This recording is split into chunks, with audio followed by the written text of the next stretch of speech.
Hi, well, good evening. Welcome to King's College London. This is the third of a series of 10 talks about the Paths to Utopia projects. And we're here tonight for All the Things You Are Not Yet.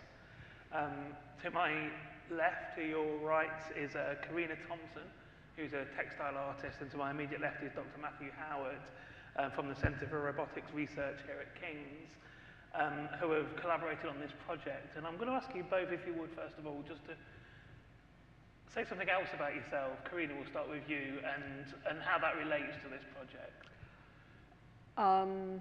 When you say something else, you mean sort of background? Yeah, what else do you do when you're not doing this?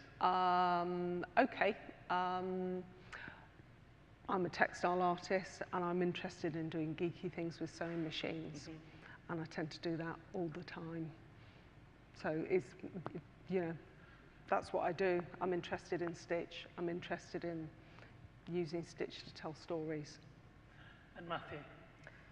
I'm a lecturer in robotics, so I do research into various types of robotic technology, machine learning, and I have a big interest in wearable sensing, wearable technology. So how did you both get to collaborate on this? You've worked together before, haven't you, on a different project? Yeah. Do you want to talk? Yeah, so we started collaborating maybe 2 years ago now. It was a kind of a funny start to a collaboration, because we went to what was essentially a science and arts speed dating session, where we just sort of threw in a bunch of academics and a bunch of artists from all sorts of different backgrounds, and we kind of hit it off together. Yeah, we were given these lists of who the academics were, and I don't know if Matthew did this, but I had this hot list of the people that I wanted to talk to. Matthew wasn't on it, but I think we were both early, and we started talking, and there were a couple of things that Matthew said. I just thought, ooh, and I was basically looking for somebody who would have. I'm very interested in medical data in terms of my own practice as a starting point. So that was the kind of person I was looking for. But Matthew was looking for somebody who could sew in a very specific way. And it was a bit like the school disco, because we hit it off and then we snuck off for coffee elsewhere. You know, and on the basis of that, we worked on a project that was about making embroidered sensors that would pick up muscle impulses. And it was a very, very different way of working for me. I got a lot out of that project in terms of learning, and it really had a big impact on my practice. So what was that for? What would they have done, those sensors, Matthew? So they basically pick up the neurological signals, so the signals from your nerves as they activate your muscles. So when you want to move your hand left and right, you're moving these muscles on either side there. Mm-hmm. And we can pick up, the signal from your brain that tells you, well, move this muscle here. So it was a kind of interesting sort of hack approach to developing this thing. We didn't really know if it would work. I've been working in muscle control and understanding human muscle control from the perspective of, improving robots for some time. And part of that, we were interested in how we could measure people's behavior outside of a laboratory condition, basically get more natural behavior, out in the real world, essentially. And so we got interested in the idea of trying to do that measurement through clothing of some sort. And so that's where my kind of interest into sewing sort of initiated. That was the spark of it. And then we discovered that these embroidery techniques using conductive fabrics, conductive threads, could work in the same way as the sort of traditional medical muscle sensors, the kind of thing that you go to. If you go to a hospital and if you've got a heart murmur, they'll sort of strap you in, stick all these things all over you, and measure how your heart is beating. And it's the same kind of thing. You have some kind of electrical connection, and you can pick up those electrical signals. So how did this project come about, Karina? Well, that project was very much about us trying to solve a problem. So it was like, how do we use or develop technologies that would work in this way? And what I found interesting was it demonstrated the potential.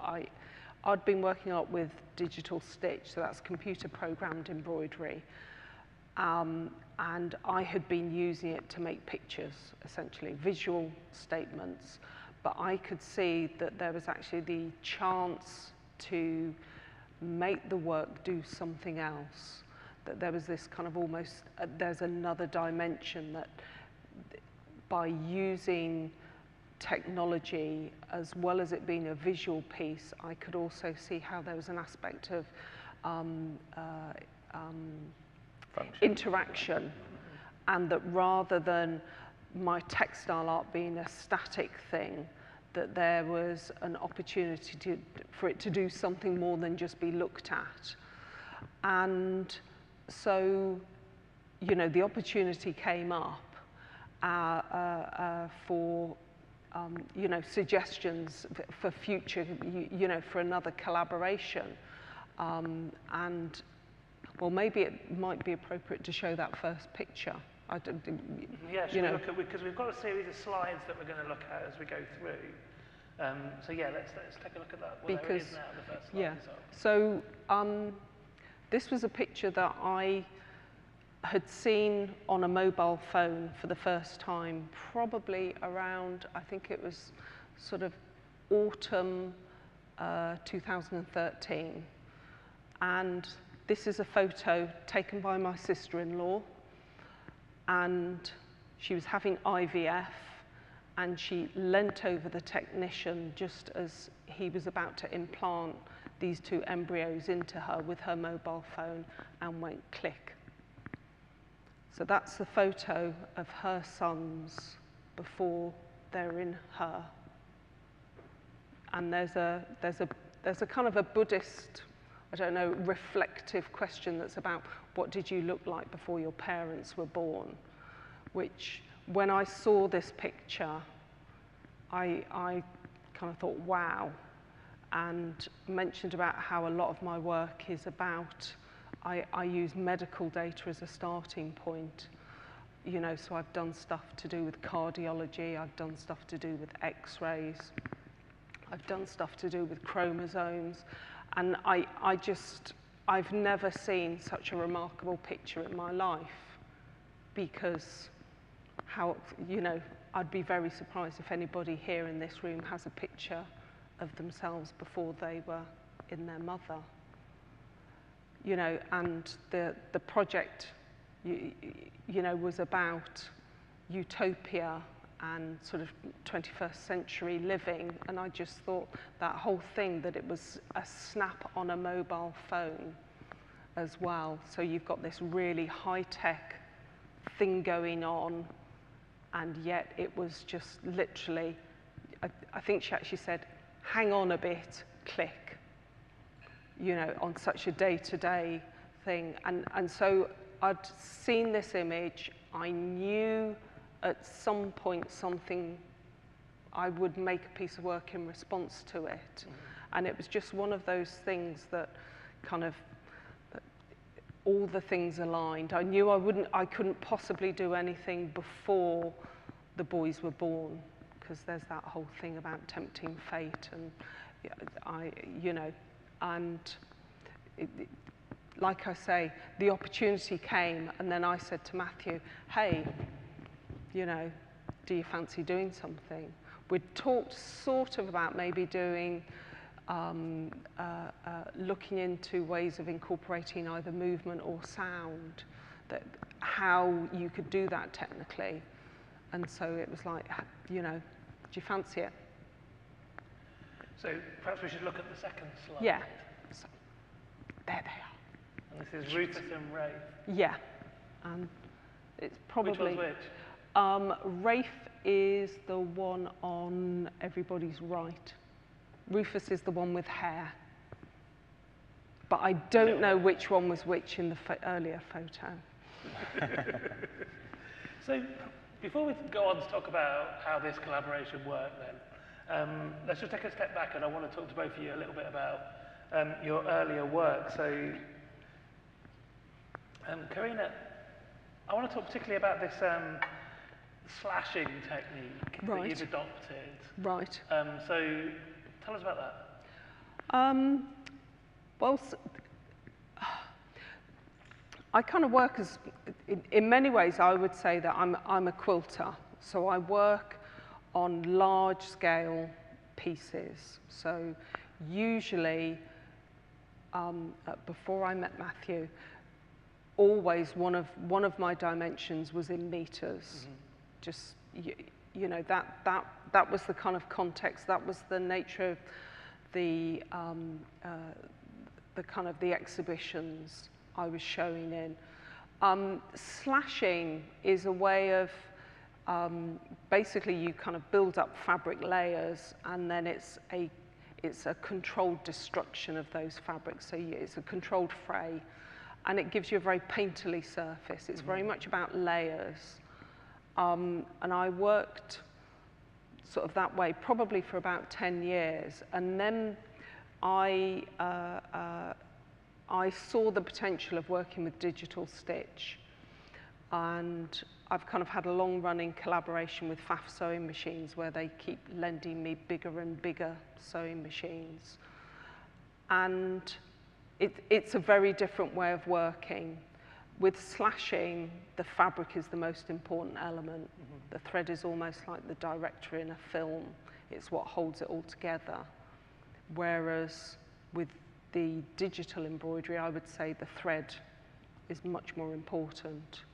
But it allows you to build up surfaces in a way that, with very, very sort of precise accuracy, in a way that I couldn't have worked that way when I first graduated.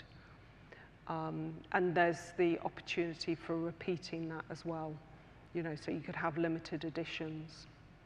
And you've done work that was inspired by medical things? Yeah, and well, to a certain extent, and again, if we go to the next picture, if that's okay. Slide. Yeah. Go ahead. Sorry, I'm in the wrong order. No, is it that's going to be the fourth slide? Yeah, it is. Can we go on to the fourth slide? So this is a screenshot of some of the programming.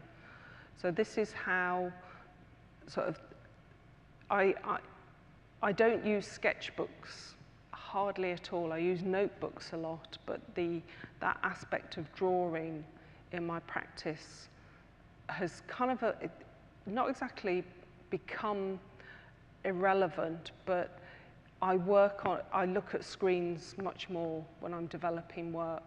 So you can be very precise. Now, when I first saw some of the embroidery programs, they were very much aimed at you hit a button and you come out with an embroidery of either your great aunt Fanny or your grandchild. That was the kind of target market it was aimed at. And I started thinking, well, what happens if you take an image that exists in its own right? Mm-hmm. So this isn't a holiday shop. It's not, there aren't any aesthetics in the choosing of that image. Now, my partner works in cardiology, and she's looking at, you know, images all the time, and they exist in a digital form. And so I started, well, what happens if we take that data, which is a visual image, and you start playing around with it in the embroidery program. And from that kind of working with medical data in particular is something that I'm interested in. So that's become this sort of quite strong stream within the work. And that's why on the speed dating day, I was thinking, oh, I'd like to work with a clinical academic who's going to have some really interesting imagery as a starting point. But in actual fact, you know, I got a lot more out of it because it's had such a big impact on my practice. So this is obviously one way in which you're using technology in your arts. Yeah. Planning it up there on that screen. Yeah. But you also more literally use technology in the art. You mentioned already the sort of conductive Yeah. um, thread, and we'll obviously get onto that a bit more when we look at this particular project. But just tell us something about that idea of actually incorporating technology into the artwork itself. Well, I mean, there's you know, there's an established tradition of wearables, which, you know, if you just think about your wristwatch, you know, that's a very obvious piece of wearable technology. Now, you know, technology is allowing us to, you know, it's getting smaller, more powerful all the time. So I've certainly not invented anything at all. So what we're kind of, to a certain extent, I could see that there was this potential of using, there's lots of people working within e-textiles, making conductive threads, making sort of processors specifically aimed at the wearable market. You know, and it was a case of actually saying, looking at what was out there and what we could actually use to make the piece do what we wanted it to. But in actual fact, for instance, you know, we started looking at other sources of materials from another context because the conductivity is, you know, was so much better. You know, a lot of the e-textile stuff is about working with steel or silver, you know, and we couldn't get the materials to do some of the things that we wanted to. Matthew, let's talk about some of the work that's going on in your lab and things that you research and are interested in. And I want to talk particularly about machine learning. Mm-hmm. How do machines learn? Yeah, so machine learning, this is something that started to creep into radio programs these days. I start to hear it on Radio 4 even, actually. Machine learning is about taking data and doing statistics in such a way that a computer can pick up a pattern, it can recognize a pattern, or it can make its own decisions. So, you know, if you go to Facebook, then, you know, they're doing a lot of machine learning on all the things that you post there so that they can send you the right kind of adverts or what they think are the right kind of adverts for you. And in robotics, we have a bit of a history of doing learning because in the similar way that people learn skills, we want robots to be able to learn skills. Mm-hmm. And we are especially interested in learning from demonstrations. So if you're teaching your kid, for example, how to do a good tennis swing, then you will probably lead his hand through the movement and, you know, get him to do it. And then after a few practices, he will be able to do it. So that is essentially the problem, right? So that leading him through is gathering some data, and then from that you make a model about how do you control your arm in order to make this tennis swing work.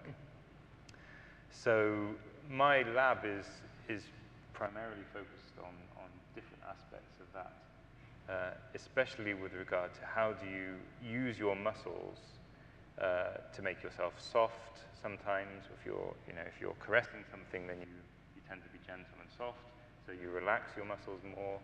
If you want to be, you know, hard, if you want to hammer a nail, for example, then you'll be much harder with your muscles and you'll control them with much bigger activity. So, as I sort of said towards the start of the conversation, we've done a lot of analysis of how to take that kind of data about how do you control your muscles and apply it to robots in a laboratory setting where we set them up with, you know, medical grade sensors. And we were thinking, well, that's nice, but that's a very artificial setup, and actually we're probably not, you know, capturing the real natural behavior of people. Mm-hmm. So that sort of pushed us in this direction of how can we build sensors which would be so non-invasive that nobody would ever notice them. You know, if they're, you know, you go out into the world, they're portable for a start, but they also don't interfere with the way that you're moving. There's this kind of psychological effect that when you're being watched, you do things you do the things in the way that you think the experimenter wants you to do them, rather than the way that you will actually do them. So we wanted to sort of skip over that, essentially. Why is, I mean, there's sort of still an idea that robots should replicate human behaviours in some way. And I don't know where, you could probably tell me where that came from originally, because obviously we used to see, you know, sci-fi movies with robots in years before we got anywhere near the technology, and they were always ones that looked like human beings. But then there was a point where, you know, we suddenly discovered that actually to get a robot to do something as ostensibly simple as walk is incredibly difficult. Absolutely. So why are we pursuing this idea that robots should continue to be like somehow to imitate human beings, do you think? Well, I think that, so one answer to that question is that human beings are the best example of a dexterous robot. We're essentially the best meat robot on the planet. Right? We can do the most things, we're the most adaptable, we're the most intelligent. So it's usually inspired that, well, if we want to improve the performance of the, you know, the fairly rudimentary robots that we currently have, we need to take that inspiration from biology and understand, well, why are they effective?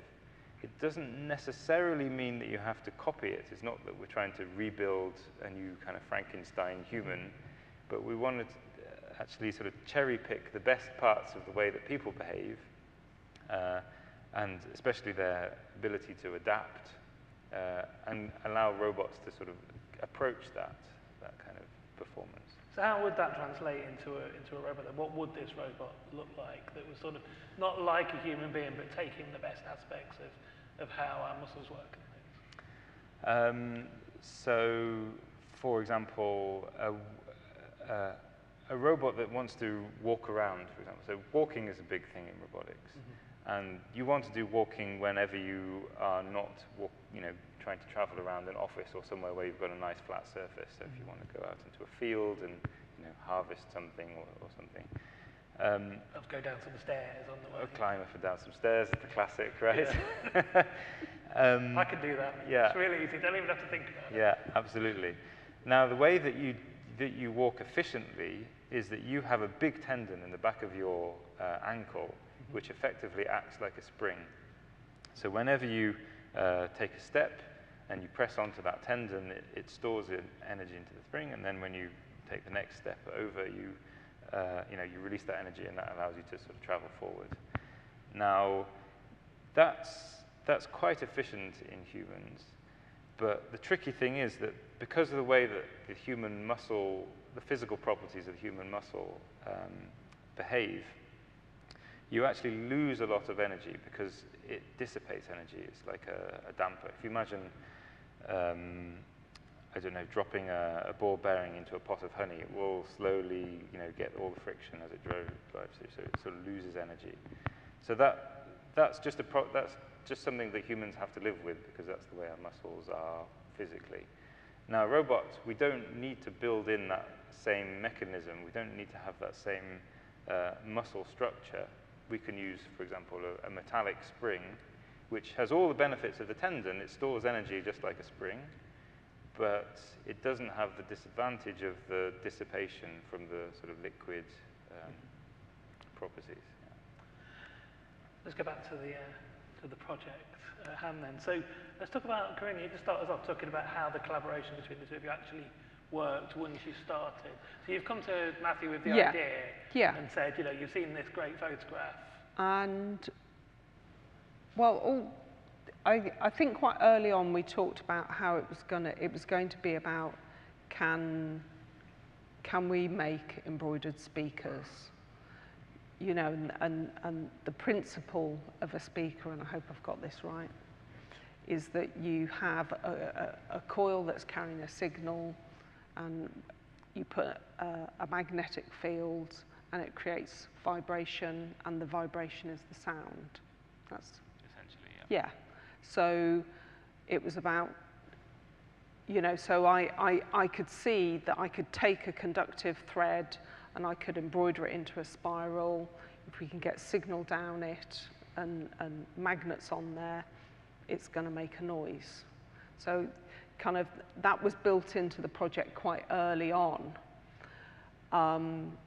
So we had a couple of conversations. You paired me with a couple of students who were doing a lot of the kind of nuts and bolts electronic stuff.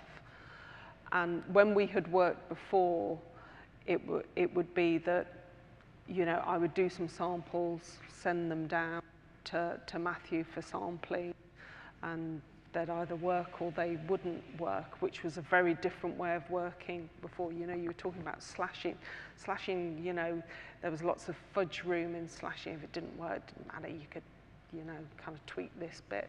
You know, the e-textile things is, you know, it's a really strict taskmaster. You know, if the technology doesn't work, it doesn't work, you know.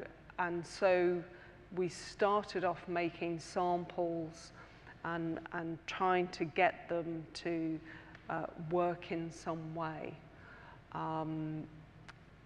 With mixed success, I think it's fair to say. You know, one of the problems that we were having was about getting enough sort of signal down without it smoking. Well, I think one of the big problems is that all of the theory of electronics is based on fairly nicely conductive wires, essentially. So when you go into a thread, there's not really much, you can't sort of sit down and work out the equation that says this was what will work. We have to just try it out, essentially. And when you're working with physical things, you know, if the physics is wrong, it's just not going to work. There's nothing, you can't get around that fact. Yeah. So, yeah.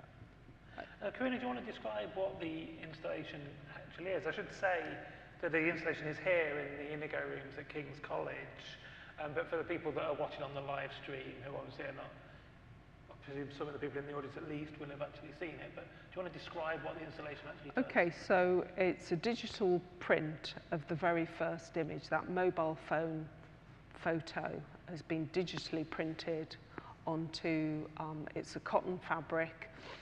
And just to give you some idea of the size, I think it's 1 meter by 130, and it's got all sorts of spirals on it in metallics. Some are conductive, some aren't. Some have been done digitally, where it's there's an aspect of repetition and accuracy. Some have been done freehand, and it's a quilted surface, so it's not completely flat.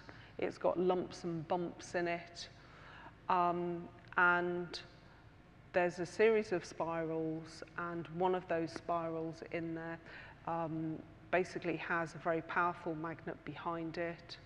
There's an accelerometer which is used for measuring movement, and when the surface moves, so in this piece was designed to be touched, so when you touch the piece, it triggers a sound file. And we have that. Shall we listen to that sound Yep, file sure. now?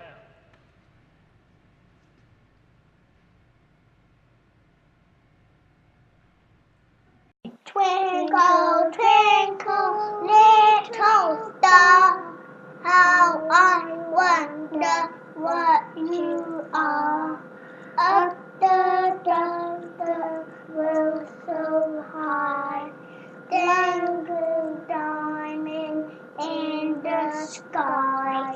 Twinkle, twinkle, little star, how I wonder what you are.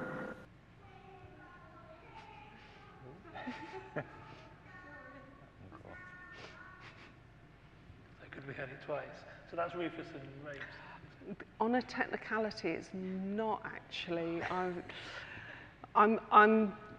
I suffer with the problem that in actual fact they've only just turned 2. So there was this, it became apparent that I wasn't going to be able to get them singing the song yet. It'd be really good by Christmas. I can swap the sound file over. So in actual fact, I managed to borrow some 3-year-olds and recorded that. I'm fessing up that there's an aspect of fake going on there. Yes, so it's not them yet. At some point in the future, I will put the right sound file. But kind of just in the thinking, there's this amazing picture, and you know, it's about often there's all that potential, all the things that you hope for newborn babies, you know, all the things that you hope that they will achieve. And I just think, you know, the song Twinkle, Twinkle, Little Star, that's, you know, how I wonder what you are. And there was just this kind of lining up. It just seemed like the right thing to, I don't necessarily think my work in the future will always have an e-textile element to it. The point in the interaction is it's got to mean something. I'm not interested in incorporating that just as a gimmick. For me, it has to be an important aspect of the storytelling. So that's why this, you know, it all just fitted together. Now, I mean, I don't know what the next interactive piece will be, because I don't just want it to, oh yeah, we can have this and it'll light up, or, you know, for me in terms of my own practice, it's that aspect of e-textiles has got to mean something. It's got to be relevant to the piece. Can we go back to slide 3? And let's talk about what's going, Matthew. Tell us what's happening next. I can see the beginnings of some electronics there. Yes, so this is one of the prototypes from our earlier project together. So the sort of little yellow round thing in the middle there is the kind of center of the sensor. And you can see 4 push studs around the edges. So those are just for our convenience, so that we can get a wire there and we can measure actually. But the interesting thing is what's happening on the kind of the 2 sort of squares that you can see on the red, or the 2 little bars you can see on the black. So those are the actual electrodes, and those are the things that pick up the nerve signals when they come in contact with the skin. Okay. So they pick up the signals. It goes into that sort of little yellow round bit, and that does a little bit of signal processing so that we can interpret them properly, and then that goes off to the computer.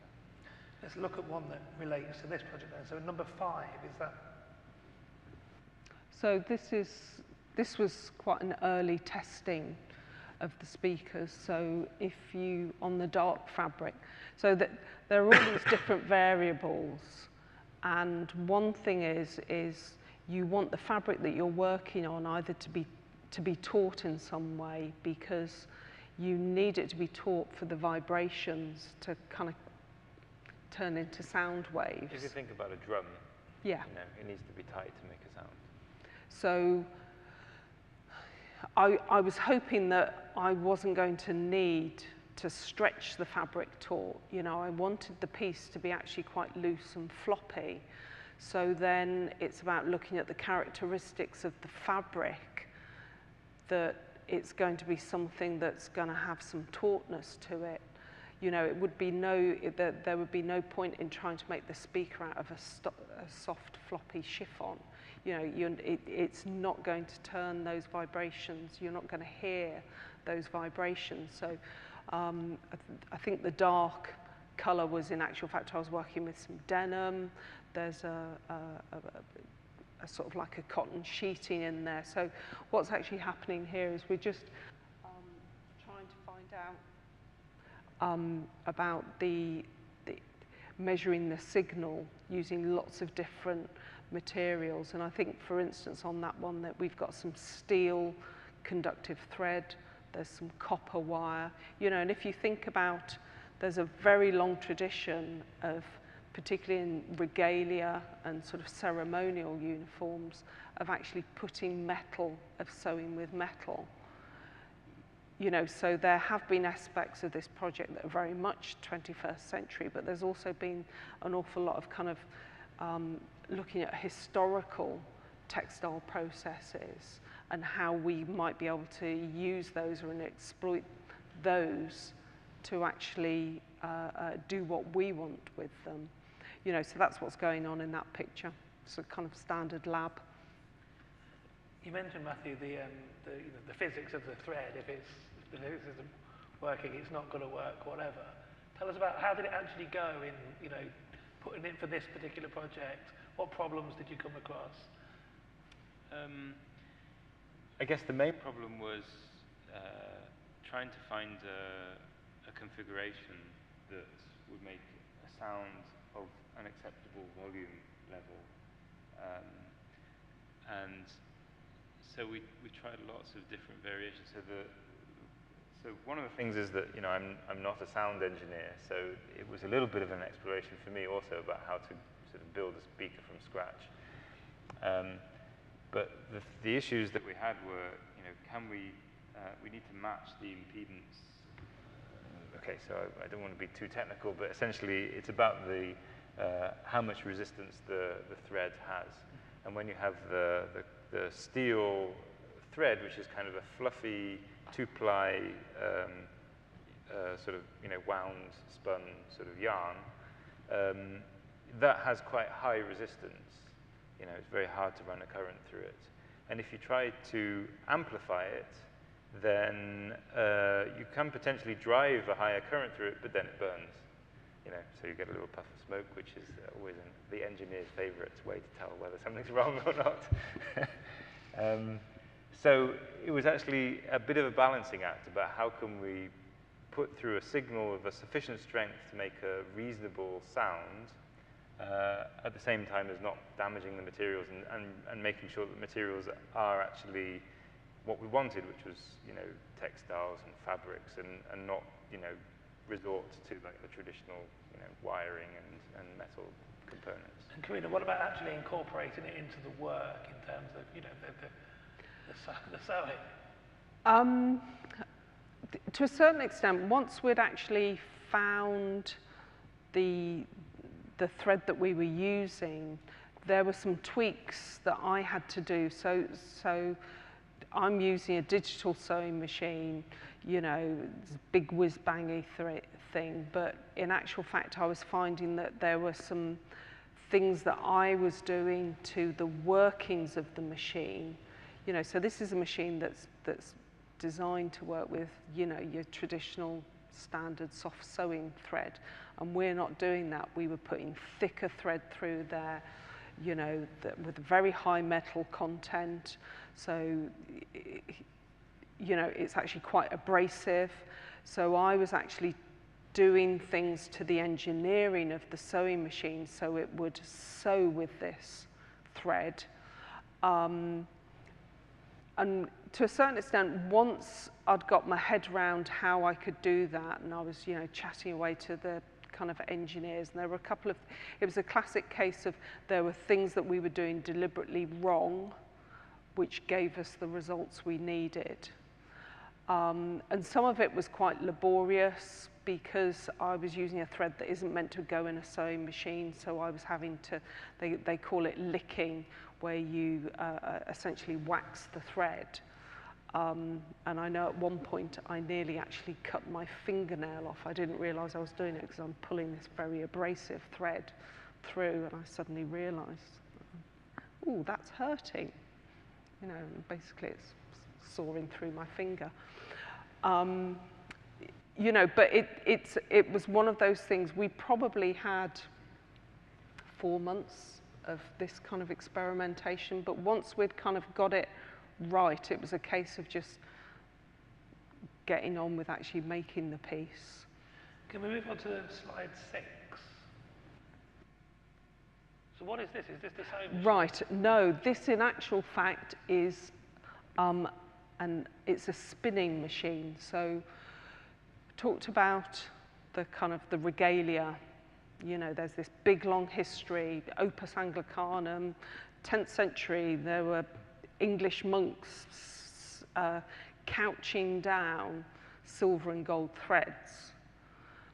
We were having all sorts of trouble with the steel, and my dad said to me one day, you want to be using a gold thread, you know, because you can get silver threads that are made sort of for the e-textile market, but the silver begins to oxidize and then it stops working. And I didn't want to make a piece. I mean, textiles show their age. They decay much more readily than many other materials. So you know, if I wanted something to last forever, really, I should be working in stone or ceramics. But I didn't want something where the electronics were going to essentially go off after 9 months. So I started looking around for, okay, where can I get gold or silver thread? And then I remembered I'd had a placement as a student. There's a company called Toy Kenning and Spencer, who are based in Bedworth, who they make thread for embroideries. So if you need a state trumpeter's banner, they're the people to go to. They make all these sort of metallic braids for the armed forces, and I think they thought I was a bit mad, you know, because I said, well, I want to do this with it, and they kind of just said, yeah, fine, come along. And this is them actually spinning a thread for me. So this is and in many ways it's really sad, because this is a machine that they've got that's been in the company for at least 80 years, and at the moment it gets used 2 or 3 times a year. And so basically what's happening is there are 3 cones of a silver thread on this one, although I said, oh, I'm worried about using silver. And they're being twisted into a single thread. And they did that for me then and there. So what they did was they said, look, go and play with these threads. Let us know how you get on with it. And I think this is a really interesting photo because, you know, we've talked about using old technology as well as new technology, and I think this is a really good example. You know, sometimes it's not, you know, you move forward not by trying to discover new things, but sort of taking a step back and looking at what existing technology there is that's used in another context and applying it to that. And basically, once I started using this thread, it made a big difference, didn't it, to the results we were getting. And if we move on to slide 7, so what's going on there? That's my big, shiny, lovely sewing machine. So what's happening here? So how sort of the digital embroidery I do works is essentially that you put the fabric into a frame and that is moved underneath the sewing machine. And so there's a spiral being stitched out on this piece. And it's in my studio and it looks a little bit messy. Well, tell us something about, because you mentioned the company earlier. Yeah, so this is a FAF sewing machine. So I have to be careful when I talk about sewing machines because I can very quickly turn into the Jeremy Clarkson of the sewing machine world. We can indulge a bit of that. Yeah, I'd like to think I dress a little better than him, but anyway. So basically, this sewing machine, it's one of the biggest sewing areas on they call it a domestic sewing machine. If you want to work bigger than this, you're then into the industrial multi-head machines, and I haven't got one of those. You know, the thing about these machines is basically the software will it will make an embroidery file, and it's very similar to the process of screen printing. So with screen printing, you have these multiple layers that build up to the total image, and that's how sort of these kind of embroidery files work. And this machine will chug away quite happily on its own, and it will then stop when it's time for the next colour. The sewing machine I'm hoping to get soon will actually send me a text message and say, your thread is, you know, it's finished. But you know, you don't have to sit and wait with this. I always say these sewing machines, it's like watching a washing machine go. It's really interesting for about 30 seconds and then it makes you fall asleep. You know, because it is quite interesting because the machine's chugging away. You can see there's a little screen on the right-hand side which has got the design on there, and there's a crosshair that sort of says, and there's various sort of information at the bottom that will say how many stitches are left, how long that's likely to be, those kind of things. And like I say, it will chug away on its own. I tended not to leave it on its own at this stage because you've got that digital print on the top layer, and yes, you can unpick it, but I didn't want to start damaging the surface. If something went wrong, I wanted to be nearby so I could stop the machine before sort of a big disaster happened. And if we move on to the last slide, number 8, we can actually see. So this is the installation. So again, Yeah. Matthew, you know, people are obviously encouraging that guy there to touch it, and it's going to make sounds. But like, how are people interacting with it down in the installation? So embedded in there, although you can't see it, is the accelerometer, and it's connected up to a little microcontroller that will pick up when there's some kind of movement. So you touch it, it will detect that it's moved somehow, and then it will play the sound file. I'm not really sure what more I can say than that. So I think it's quite nice because it's quite intimate. You know, you have to get up close, and you know, because of the subject matter is about, you know, this in vitro fertilization and so on. You know, you have to get up close, and you can, you know, get your ear close to hear the sound file on the piece. It's quite an intimate piece. It's not loud.